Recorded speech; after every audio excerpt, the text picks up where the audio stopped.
Just when people thought the Jeffrey Epstein story could not get any stranger, it pulled in another royal family. Not Britain this time. Norway. Norway's crown princess Mette-Marit has now spoken publicly about Jeffrey Epstein for the first time, saying she was manipulated and deceived by him, and expressing regret over their connection. Reuters reports her comments came after newly released U.S. Justice Department documents revived scrutiny of her ties to Epstein, including repeated contact from 2011 to 2014, years after his 2008 conviction. And that is what makes this story so disturbing. Because this is not just some old photo resurfacing. This is a future queen saying in public that she was drawn into the orbit of one of the most notorious sex offenders in modern history, and that she did not understand what she was dealing with until it was too late. AP reports she said she felt unsafe during a 2013 visit to Epstein's Palm Beach mansion, and later regretted not looking more carefully into his background. That detail alone is enough to make people stop. A crown princess at Epstein's mansion, feeling unsafe. According to Reuters, Mette-Marit's remarks came in a tearful interview after millions of U.S. files exposed wider Epstein connections across politics, diplomacy, and elite social circles. She apologized to Norway's King Harald and Queen Sonja, and acknowledged that she had shown poor judgment by staying in contact with Epstein after his conviction. And that is the part that keeps haunting these stories. It is never just about Epstein himself.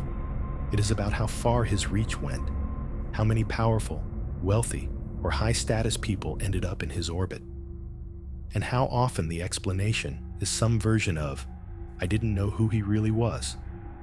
Now, to be clear, Reuters and AP do not report that Mette-Marit is accused of any criminal wrongdoing. This story is not that she committed a crime.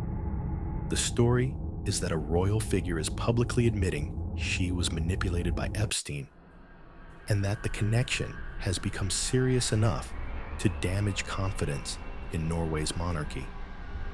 Reuters says the controversy has added to a broader crisis around the royal family and has contributed to declining public support. And that wider crisis matters because Norway's royal family was already under pressure.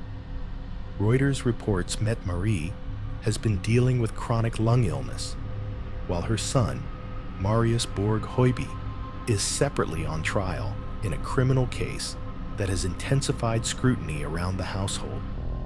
Prosecutors are seeking more than 7 years in prison for him on charges including rape and domestic abuse, which he denies in part.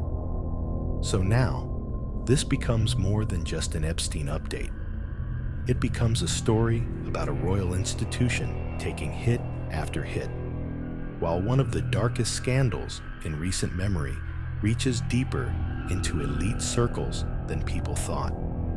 Reuters has also reported broader investigations in Norway into prominent figures' ties to Epstein, including diplomats and former officials, showing that the fallout there goes well beyond one princess, and maybe that is the creepiest part of all. Epstein keeps resurfacing in places that are supposed to represent status, trust, and legitimacy. Governments, banks, diplomacy, royalty. And every time it happens, it reminds people that this case was never just about one predator in isolation. It was about the world around him.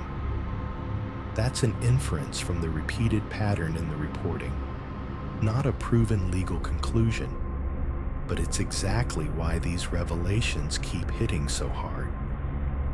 Because once a royal family is forced to publicly explain its connection to Jeffrey Epstein, the story stops feeling like old news.